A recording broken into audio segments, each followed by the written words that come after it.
Here's a truck that's known to break down lately. It's brand new. Shocked they're still putting them in service.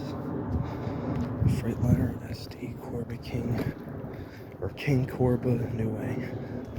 I think I said it right, I'm not sure. Recycling collection.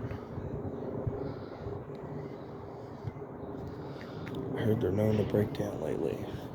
They're what's replacing the international highs. Every international high except for 2016 ones.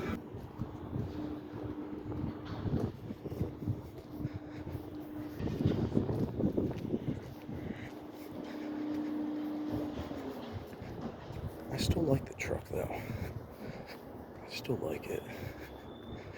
Corba Kings are pretty popular. Just don't like how the fact that it's breaking down, and yet it's replacing all the classics, you know.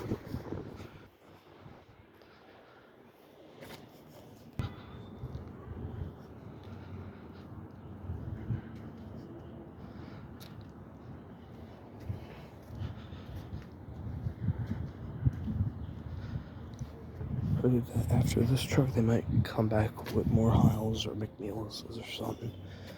Curious to see how that's going to turn out. I heard after this, they're going to be done with Newways. They're going to be done with Newways for a while.